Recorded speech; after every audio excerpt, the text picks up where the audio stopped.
El pueblo que habitaba en tinieblas vio una luz grande. A los que habitaban en tierra y en sombras de muerte, una luz les brilló. El Señor esté con todos ustedes y con tu espíritu. Lectura del Santo Evangelio según San Juan. Gloria a ti, Señor. En aquel tiempo fue Jesús con sus discípulos a Judea, se quedó con ellos allí y bautizaba. También Juan estaba bautizando en Enón, cerca de Salín, porque había allí agua abundante y la gente acudía a él y se bautizaba. A Juan todavía no lo habían metido en la cárcel. Se originó entonces una discusión entre un judío y los discípulos de Juan acerca de la purificación.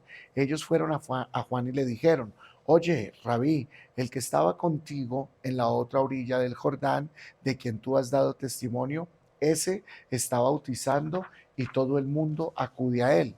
Contestó Juan: Nadie puede tomarse algo para sí si no se lo dan desde el cielo.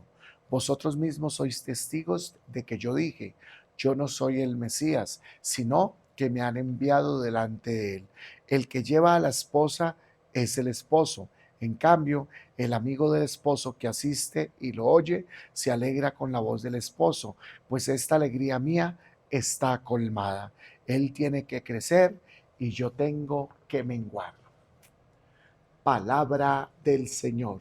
Gloria a ti, Señor Jesús. Queridos hermanos y queridas hermanas en Cristo Jesús, sean ustedes todos bienvenidos a este momento que es el momento del banquete espiritual, donde ustedes y yo, mi familia querida, dejamos que el Señor nos nutra el alma, el corazón de su mensaje que nos trae cada día algo nuevo y novedoso. Bien, mi familia querida, hoy cerramos el tiempo de la Navidad, ya a partir, bueno, mañana con el bautismo del Señor, y a partir ya del lunes estaremos celebrando el tiempo ordinario otra vez. Culminamos y cerramos. De pronto ustedes dirán: ¿acaso los días de la Navidad no eran 12? Entonces, ¿cómo vamos desde el 25 de diciembre hasta el 12 de diciembre, que es el bautismo del Señor? O sea, ¿cómo así si no eran sino solamente 12 días de la Navidad? Pues resulta que sí son efectivamente 12 días de la Navidad, pero recuerden que la primera semana de la Navidad, toda esa semanita es como si fuera un día. Por eso se llama la octava de Pascua. Celebramos la Navidad. Es un acontecimiento tan grande como la resurrección, que se acuerdan que en el tiempo de la Pascua nosotros celebramos una semana de Pascua y decimos felices Pascuas, como decimos feliz Navidad. Esa primera semanita son todos los días como si fuera la misma misa del 25. Por eso se extiende una semanita más. Por eso es que vamos hasta mañana. Mañana es el bautismo del Señor. Están todos cordialmente invitados, y justamente las lecturas de hoy, como si coinciden con que nuestro Señor Jesucristo, como Juan el Bautista, también estaba bautizando al otro lado del Jordán. Llegan y le dicen los discípulos de Juan, muy preocupados, le dicen: aquel del que tú diste testimonio está bautizando. Bueno, el Señor lo tenía que hacer, tenía que enseñarnos y tenía que Él mismo mostrarnos que acercándose a Él también estaba el perdón de los pecados, pero de una manera muchísimo más grande y más profunda, porque San Juan nos va a decir: yo los bautizo con agua, pero aquel de quien yo doy testimonio los bautizará no solo con agua, sino también con el Espíritu Santo. Por eso acudían todos, iban a donde estaba Jesús, porque también buscaban como ese arrepentimiento y ese perdón y empezar un camino nuevo. Qué bonito. Por eso nosotros nos acercamos a Jesús y vamos a Él, para que sea Él mismo el que nos bautice. Se los enseñó a hacer a los apóstoles. Por eso después los apóstoles, después de San Juan, ellos también empiezan y siguen bautizando, bautizaban a las personas, les imponían las manos, les sumergían en el río Jordán, y toda esta tradición viene desde San Juan el Bautista y de nuestro Señor Jesucristo. Hoy San Juan da un testimonio hermosísimo del Señor. No se atribuye nada para él. Dice: ustedes escucharon lo que yo dije. Viene uno detrás de mí que es más grande que yo y que yo no puedo ni siquiera desatarle la correa de las sandalias. Hoy San Juan les vuelve a decir: es que es necesario que yo desaparezca para que Él crezca. Y así San Juan es el que le prepara el camino al Señor para que el Señor venga hacer toda su obra. Por eso San Juan se va a reconocer como el más grande de todos los profetas, porque es el que le preparó completamente el camino al Señor. Todos nosotros los que estamos aquí estamos llamados también a preparar el camino del Señor, a allanar el camino, a buscar la manera de que muchas personas vuelvan a Jesucristo nuestro Señor. Todos nosotros, al ser escogidos por el Señor, nos invita el Señor a que los llevemos a todas las personas, especialmente aquellos que viven en tiniebla, que viven en pecado, a que se acerquen a Diosito nuestro Señor. Hace un tiempo yo les hablaba a ustedes de algo que me parecía muy importante y que nosotros tenemos que contribuir con Dios para que muchos se acerquen a Él y poder hacer más, que más personas conozcan el amor de Dios. Cuando el Señor dijo que Él iba en busca de la oveja perdida, ¿se acuerdan? Y que el Señor sentía mucha alegría cuando encontraba una oveja que se le había perdido, la cargaba en sus hombros y la traía hacia su redil. Todos nosotros, como Juan el Bautista, estamos llamados a ser esos profetas, a ser esos pastores, a ser esos misioneros que tenemos que ir a traerle las ovejas perdidas a nuestro Señor Jesucristo, y que no nos vayamos a convertir, por el contrario, en aquellos que alejamos a las personas de Dios. ¿Cuáles son las ovejas perdidas? Todas aquellas personas que de pronto, de alguna forma, en nuestros entornos, en nuestros trabajos, en nuestras casas, en nuestros vecindarios, personas que conocemos, que de pronto sus actitudes, su forma de ser, su estilo de vida están completamente alejados de Dios, pero que Dios me permitió conocerlos, y que yo no puedo ser un obstáculo para que ellos conozcan a Dios, sino un puente para que ellos vuelvan y se acerquen a Dios. ¿Qué tenemos que hacer nosotros? Dar un testimonio como lo daba Juan. Juan predicaba y con su testimonio las personas querían cambiar, querían ser diferentes, las personas buscaban querer salir del pecado en el que estaban viviendo. Nosotros estamos llamados a hacer exactamente lo mismo. En tu trabajo hay una persona que de pronto es grosera, no sé, habla mal de todo el mundo, es grosera contigo, te maltrata, un jefe, lo que sea. Esas personas, ¿qué creen que tenemos que hacer con esas personas? ¿Alejarlas o acercarlas? Esas son los que nosotros llamamos las ovejas perdidas. Y si nosotros, en cambio de acercarlas a Dios, les preparamos el camino para que el Señor les toque el alma y el corazón, estaremos haciendo lo correcto. Pero si yo en un lugar de trabajo, en el vecindario, en la familia, encuentro una persona que de pronto no se comporta de una buena manera, y lo que yo hago es colocarle una barrera y alejarla, estoy contribuyendo para que esas personas, al contrario, se alejen más de Dios que acercarlo a Él. Por eso el Señor nos invita a que, como Juan, nosotros menguemos, disminuyamos para que Jesús crezca. Y Jesús tiene que crecer en mí, en mi compasión, en mi bondad, en mi forma de ser, en mi cariño, en el trato bueno que le doy a los demás. De lo contrario, me estoy convirtiendo en un antitestimonio para los demás, y tú y yo tenemos que preparar el camino al Señor como lo hizo Juan el Bautista, y tenemos que preparar el camino muy bien con nuestra vida, como nosotros nos comportamos. Por eso tenemos que pedirle a Diosito nuestro Señor esa gracia. Bien, hay unos pecados que nos va a decir el apóstol San Juan. Hay pecados que son de muerte y hay pecados que no son de muerte. Hay personas que pueden vivir en pecado mortal gravísimo, y entonces el apóstol San Juan nos va a decir: si alguna persona comete un pecado que no es de muerte, pidan y Dios le dará la vida. A los que cometen pecados que no son de muerte, pues hay un pecado que es de muerte, por el cual no digo que ustedes pidan. Definitivamente hay unos pecados que nos pueden llevar a que nosotros vivamos en pecado mortal, y tenemos que tener mucho cuidado, por favor, para no quedar en pecado mortal en nuestra vida espiritual.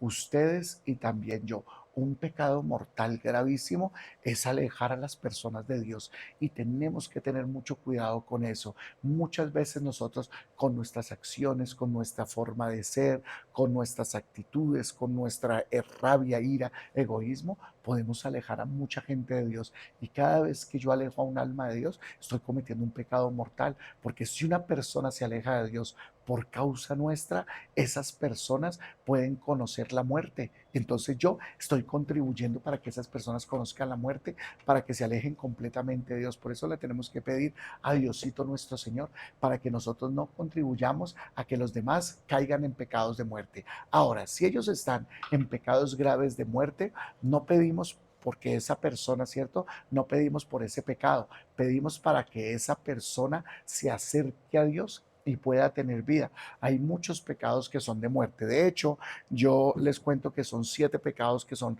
los pecados capitales. Los pecados capitales bordean convertirse en cada uno de ellos en pecados de muerte, en pecados mortales. ¿Por qué? Porque cuando una persona vive en los pecados capitales, están a punto de caer en pecado mortal, si no es que ya están en el pecado mortal. Por eso tenemos que tener mucho, pero mucho cuidado. ¿Cuáles son los pecados capitales? 7. La sigla, yo de pronto se las había enseñado alguna vez, es pigales. Pigales. El primero, la P, pereza. Una persona, recuerden que hay un dicho que dice, la pereza es la madre de todos los vicios. Una persona perezosa es una persona que puede empezar a caer en pecado mortal. ¿Por qué? Porque una persona perezosa por pereza no va a misa. Si usted no va a misa el domingo, es un pecado mortal. Por eso cuídense de la pereza. La pereza nos puede llevar a muchos vicios. Me la paso todo el día acostado en la cama, no hago nada, no trabajo y estoy dejando que mi familia deje de recibir la ayuda que yo le tengo que dar. ¿Cuántos esposos flojos, cuántas esposas que no quieren hacer nada, cuántos esposos que dejan que la vida transcurra o esposas que dejan que la vida transcurra y tienen una familia y no responden por una familia, pueden estar llegando a su familia a que ustedes van viendo un pecado mortal porque están haciendo daño a su propia familia. Nosotros no fuimos creados para estar acostados todo el día viendo videos o mirando televisión, fuimos creados para trabajar. Trabaje porque el trabajo dignifica al ser humano y una persona perezosa atrae todos los vicios hacia sí. Imagina una persona perezosa que no quiere hacer nada y una persona así pues no sale adelante, nunca va a triunfar en la vida, no va a tener éxito, las personas a su alrededor se alejan de él. La gente perezosa puede vivir en pecado mortal constante, puede alejar a todos de sí, le puede hacer daño a su propia familia, puede hacer daño en el trabajo. Una persona en un trabajo tiene trabajo y no hace lo que tiene que hacer, se convierte en una carga para todos los demás. Por eso la pereza bordea con que caigamos en pecado mortal, porque hacemos de que muchas personas a nuestro alrededor puedan estar lastimadas y yo mismo me lastimo. Por eso cuiden mucho caer en la pereza. La pereza es un pecado que nos puede llevar a cometer pecado mortal. Luego la ira. La ira, siendo el mal genio, la rabia, el enojo, siendo una emoción, un sentimiento nuestro, lo tenemos que aprender a controlar. Porque una cosa es que usted le dé rabia, ira o enojo por alguna cosa, como lo sintió Jesús cuando sacó a todo el mundo corriendo del templo, sintió la ira de Dios, una ira justificada porque era algo que estaban haciendo completamente contra Dios. Y esa clase de iras está muy bien, ¿verdad? Si yo veo que una persona coge una abuelita y le roban el bolso a una mujer que de pronto estuvo trabajando y le pagaron su salario y tiene que llevar la comida a sus hijos y una persona hace eso, claro que yo siento enojo, indignación, ira, por supuesto que sí, pero en ese caso es algo normal porque son parte de las emociones humanas en las cuales yo siento rabia, siento ira, siento indignación. Es algo normal, justificable. Ahora, cuando una persona vive con ira, con enojo y con rabia todo el tiempo, que contesta mal, que trata mal a la familia, que es grosero,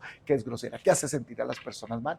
Una persona que hace eso está tallando a caer en pecado mortal. Cuídense de mucho de eso, cuídense. Recuerden que la ira, el enojo, es la ausencia de Dios en el corazón del ser humano. Recuerden que Dios es amor, es bondad, misericordia. El que tiene a Dios en el corazón, mire, nosotros todos los que tenemos a Dios en el corazón, le pedimos algo y si sabemos que Él nos escucha, ya lo habremos recibido. Yo tengo a Dios en mi corazón y yo le pido, Señor, ayúdame hoy a ser más bueno, más bondadoso, más misericordioso, a tratar a la gente con amor, con respeto y se logra. Cuando una persona no tiene a Dios en el corazón, nunca está pensando en los demás, solo piensa en Él. Entonces, si tengo rabia, no me importa y entonces trato mal a todo el mundo y grito a todo el mundo y hago lo que se me antoja. Una persona que vive con ira constante hombre puede estar viviendo ya en pecado mortal porque está constantemente hiriendo a todas las personas que tiene a su alrededor. Cuídense mucho de la ira. Pi, pereza, ira. La G, pi, gales, G, gula. La gula. La gula es una persona que no es capaz de controlar su apetito, ¿verdad? Una persona que come, come, come y no es capaz de parar su apetito. Pero nosotros podemos caer en la gula también de una forma. Recuerden que la iglesia manda 2 veces al año hacer ayuno, el miércoles de ceniza y el viernes santo.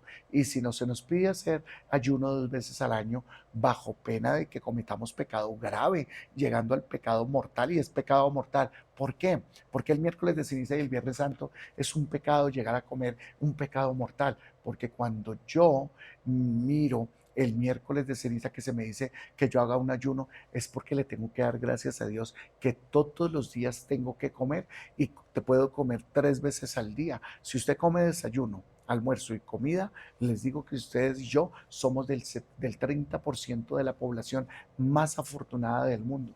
El otro 70% de la población humana sufren de hambre, sufren porque no tienen suficiente para comer. Cuando a mí me piden un miércoles de ceniza hacer un ayuno, es para ayudarle gracias a Dios, porque todos los días tengo que comer. Como yo tengo que comer, le digo, Señor, yo te doy gracias y comparto lo que tenía ese día para comer, lo comparto con los necesitados. Es de una forma para decirle al Señor que soy agradecido y que puedo compartir de mi pan con las personas que lo necesitan. Eso por un lado. Por otro lado, también es muy importante porque a través del ayuno yo controlo mis apetitos. Si una persona no es capaz de controlar un día de comer, cuando come todos los días, esa persona, dice el apóstol San Pablo, los maneja su vientre. Es el vientre el que maneja a esas personas. ¿Qué quiere decir esto? Que son el apetito es lo que te está controlando tu vida. Y no es el Señor, sino es tu propio apetito. Pero es una persona que no controla un solo día de comer. Son personas que les dicen algo y contestan mal, hablan mal de todo el mundo, no son capaces de controlar sus emociones, están criticando, están juzgando. ¿Por qué? Porque no soy capaz, me controlan mis emociones, mis sentimientos. Luego ni siquiera soy capaz de decirle a mi cuerpo, hoy es un día en que no te doy comida. Pues hay que tener mucho cuidado, porque la persona que no es capaz de hacer ayuno un solo día está cometiendo pecado mortal. La gula es un pecado mortal. Tú estás diciendo que es tu vientre el que te controla a ti y no eres tú el que controlas tu vientre. Pigales, avaricia, pereza, ira, gula, avaricia. Cuídense mucho de la avaricia, la codicia. La gente avariciosa es la gente que no vive contenta con nada de lo que tiene. Como uno no vive contento con lo que tiene, simplemente estoy siempre anhelando lo que no tengo. Por eso no soy feliz con lo que tengo. Yo les decía el otro día que cuando un esposo tiene a su esposa a su lado y cuando la esposa le habla y el esposo siempre le contesta con rabia, siempre vive enojado de la esposa, le está diciendo en otras palabras, me encantaría que hubiera otra mujer acá y no tú.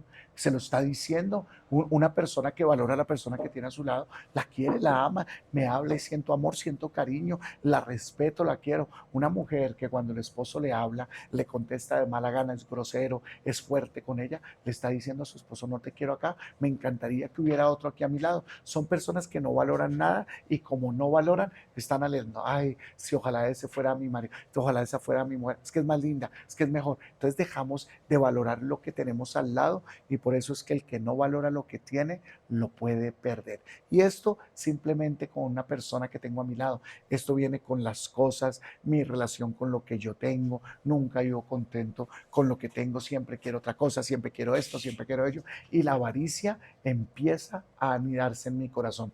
Una persona que vive con rabia, con enojo, con ira, una persona que vive deprimida, una persona que tiene depresión, son personas que no valoran la vida, que no valoran lo que tienen, no valoran su familia, no valoran su trabajo, no valoran que tienen salud. Cuando uno no valora todas estas cosas es cuando uno tiene avaricia en el corazón. Una persona que valora lo que tiene vive contenta, vive feliz, valora a la mamá, al papá, a los hijos, a los hermanos, valora todo lo que tiene. Cuídense de la avaricia. La avaricia hace que mi corazón se aleje de todos los que yo amo, los hiera, les trate como no se lo merecen y por eso las personas nunca van a estar felices y contentas porque mi corazón tiene codicia y tiene avaricia.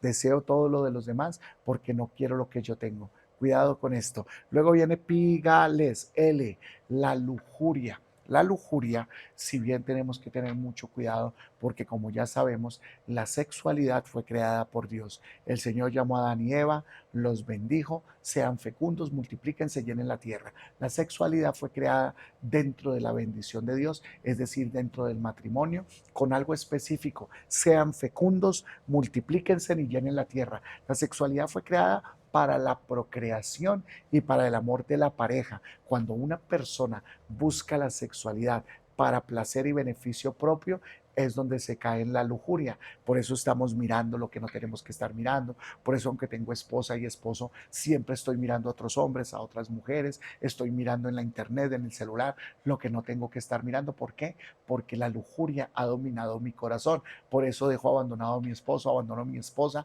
No me importa hacerle daño a la familia, dejar hijos abandonados, porque la lujuria ha tomado ya control sobre mi vida. Entonces únicamente me entrego a eso. ¿Se imaginan lo que le va a pasar a una persona que lujuriosamente vive el día que se encuentre con Dios, que dejó botados hijos por un lado, por otro, que deja botada a su familia por ir corriendo por allá a buscar únicamente sus placeres? Ahí está. Por eso cuidado, porque todos estos pecados nos llevan inmediatamente al pecado mortal. Por eso hay que tener mucho cuidado y controlar todos estos pecados capitales.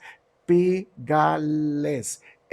La E. La E, pues es la envidia. Mucho cuidado con la envidia. La gente envidiosa, prácticamente los envidiosos sufren un poquito de todo. La gente envidiosa es codiciosa, es lujuriosa, porque siempre está deseando lo demás. La gente codiciosa, pues la gente envidiosa, pues siempre quiere tenerlo todo, poseerlo todo. Lo de los demás no me agrada, no me gusta. Si al otro le va bien, me da rabia. Si al otro le va mal, siempre digo, pues se lo merecía. Y como que la gente envidiosa disfruta del sufrimiento de los demás y siempre esa persona está mirando lo malo de todo el mundo. Usualmente la gente envidiosa tiene el ojo enfermo porque siempre está mirando hacia allá para mirar lo malo de todos los demás. La gente envidiosa no es feliz y además que los envidiosos no prosperan. La envidia atrae desgracia sobre nuestra vida. La gente envidiosa siempre está hablando mal de los demás. La gente envidiosa siempre está mirando lo que el otro hace para juzgarle, para condenarle. Tenemos que tener mucho cuidado. En el fondo, los envidiosos no son contentos con su vida, desean la vida de los demás. Como no la pueden tener, lo que intentan es destruirla. Por eso la envidia nos lleva ¿a qué? A la muerte. Eso fue lo que hizo Satanás. Satanás entró en el paraíso y por envidia, porque Adán y Eva llegarían a ser hijos de Dios por Jesucristo, por envidia, como él no puede ser hijo de Dios, ¿verdad? Porque es un ángel y dentro de la creación de Dios, todos los ángeles, arcángeles, tronos, dominaciones, principados, las vacas, los caballos, los burros y nosotros, todos éramos criaturas de Dios. No éramos hijos de Dios. Los únicos que nos llamamos hijos de Dios somos nosotros y lo hacemos por Jesucristo porque nos compartió su naturaleza. Dios es de naturaleza divina, nosotros somos de naturaleza humana. Nunca Dios podría ser nuestro Padre si no nos hubiera transmitido su naturaleza en Jesucristo nuestro Señor. Jesucristo nuestro Señor no se encarnó en los ángeles ni en los arcángeles, ¿cierto? Se encarnó en la raza humana, por eso nosotros somos hijos de Dios. Cuando el demonio, que no podía ser hijo de Dios y que iba a ser incluso menos que nosotros porque seremos llamados hijos de Dios, sintió envidia y al sentir envidia, ¿qué hizo? Que nosotros lo perdiéramos. Por eso la envidia busca siempre herir y lastimar a los otros para que ojalá a los otros nunca les vaya bien porque yo todo lo quiero para mí. Cuídense porque la envidia trae pecado mortal rápidamente. Y el último, que ese sí es constantemente un pecado que nos separa de Dios, pigales. Nos aprendimos pereza, ira, gula, avaricia, lujuria, envidia y la S es soberbia. La gente soberbia la que no perdona, la gente soberbia la que guarda rencor en el corazón, la gente soberbia la que no pide perdón, la gente soberbia la que nunca se confiesa, la gente soberbia la que piensa que todo lo hace bien, la gente soberbia nunca acepta un consejo, la gente soberbia siempre piensa que son ellos y nadie más está por encima de ellos. Son personas que incluso quitan a Dios de la vida y se ponen ellos encima de Dios. No perdonan. El Señor dijo, perdonen. ¿Cuántas veces? 70 veces 7. Yo no perdono. Que lo perdone Dios. Es decir, o sea, yo hago lo que yo quiero, no le escucho la palabra de Dios, soy completamente soberbio. La soberbia es el pecado del demonio. Por eso, toda la gente que está en los pecados capitales bordean bordean a ir hacia el pecado mortal. Yo sé que de pronto si una persona te lastimó, te hizo mucho daño y de pronto sientes rabia y enojo por esa persona y llega un momento en que tienes que descubrir si perdonas o no perdonas a esa persona y tú tienes que decir, caramba, yo por mí humanamente no lo haría, pero como el Señor lo pide, humildemente es necesario que yo disminuya para que Él crezca. Entonces perdono porque yo tengo que disminuir mi yo, mi ego, mi codicia, mi avaricia, mi envidia, mi rabia, tiene que disminuir para que el Señor crezca. Por eso cuidado con los pecados capitales que nos pueden llevar a la muerte. Si le pedimos a Dios, el Señor nos concederá esa gracia. Por eso ahora que terminamos este tiempo hermoso de la Navidad, pidámosle a Diosito nuestro Señor un verdadero cambio de vida, un encuentro con Él, que el Señor nos bautice y que ese bautizo sea el bautismo del Espíritu Santo, para que a través del Espíritu Santo ustedes y yo podamos tener vida y vida en abundancia. Amén, amén, amén.